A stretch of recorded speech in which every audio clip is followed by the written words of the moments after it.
Lorsqu'il arriva en vue du hameau, Eugène ne le reconnut qu'à peine.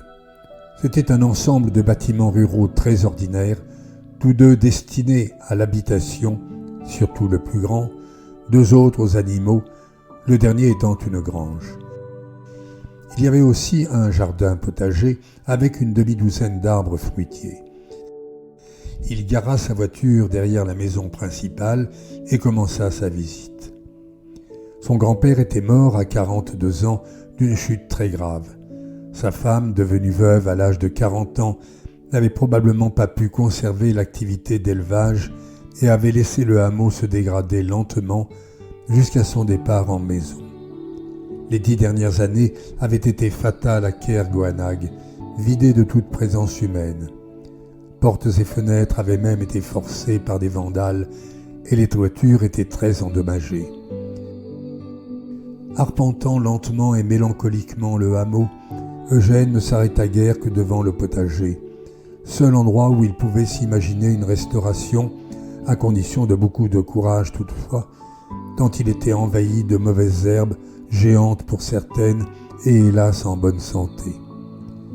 À la sortie du hameau, si l'on peut dire, car c'était bel et bien une impasse, il retrouva le petit sentier par lequel son père et lui descendaient à la plage, en contrebas, niché dans une crique.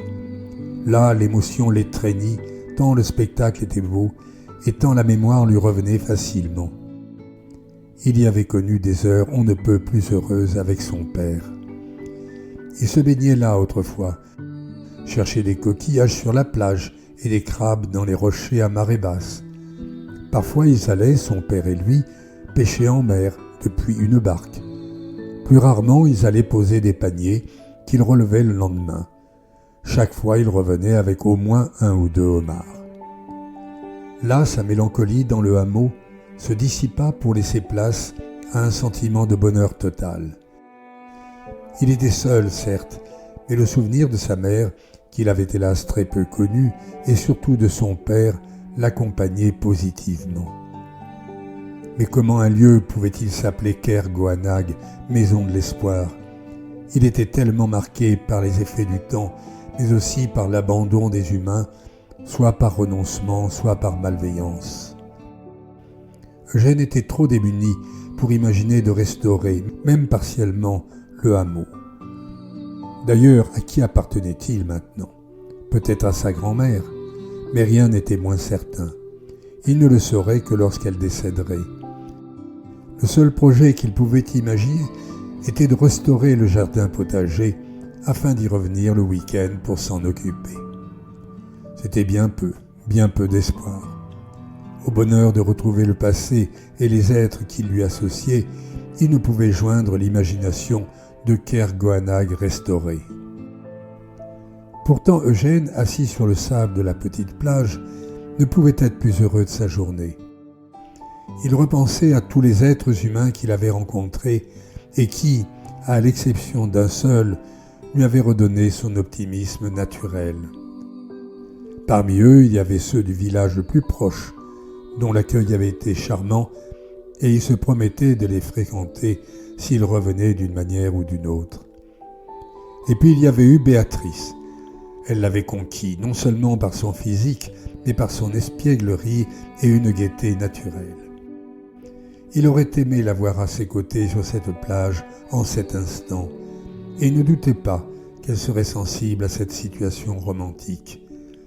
Dès demain, il irait lui raconter sa cavale et lui dirait qu'il n'avait cessé de penser à elle partout où il passait, mais surtout sur cette plage délicieuse.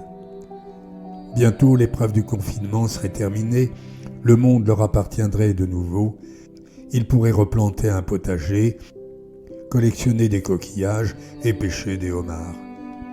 Et peu à peu, ils se raconteraient leur passé, leurs douleurs et leurs joies. Eugène repensait aux rêves qui étaient à l'origine de cette cavale merveilleuse qu'il venait de connaître. Il était dominé par une tempête frappant un lieu de son enfance.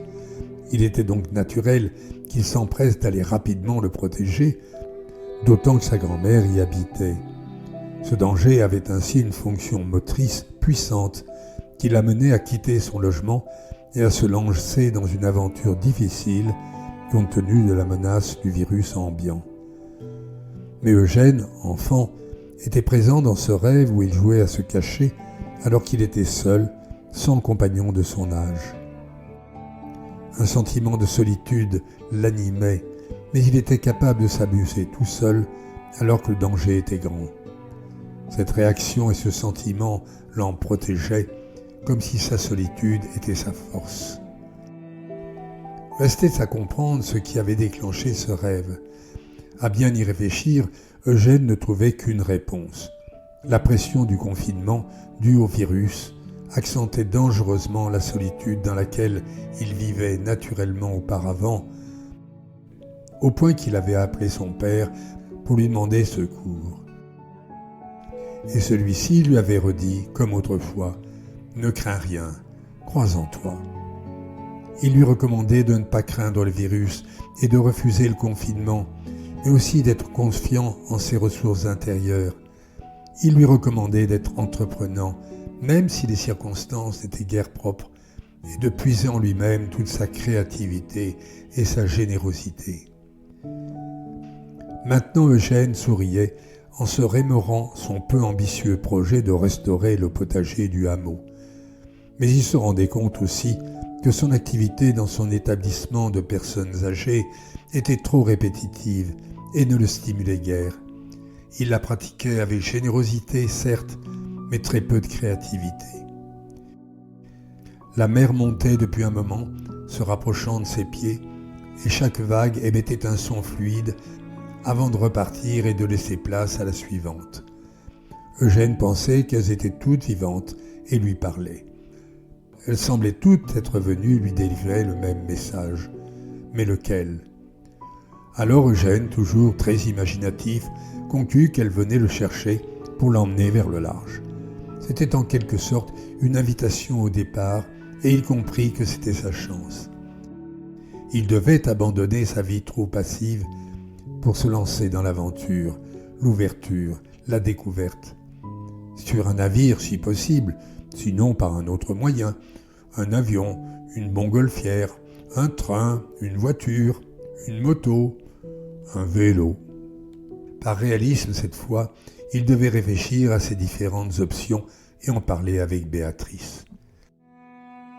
Le soleil déclinait peu à peu, tout en prenant une couleur orangée, puis de plus en plus rouge. Lentement, il prolongeait ensuite sa fin de course avec des nuances de différentes couleurs, spectacle irréel, d'une douceur infinie. La plupart des humains ressentaient ce cursus avec une mélancolie qui laissait place à la tristesse au fur et à mesure que le soleil disparaissait. Eugène, lui, vivait la fin du jour comme la naissance de la passion, suivie d'une dérive délicieuse et scintillante dans le repos des sens. Alors, il accommoda à son gré quelques vers de Verlaine que son père aimait par-dessus tout et lui récitait souvent. Et il fredonna. Ô soleil berçant, couchant sur les grèves, fantômes étranges, ô grèves vermeilles de Kergoanag.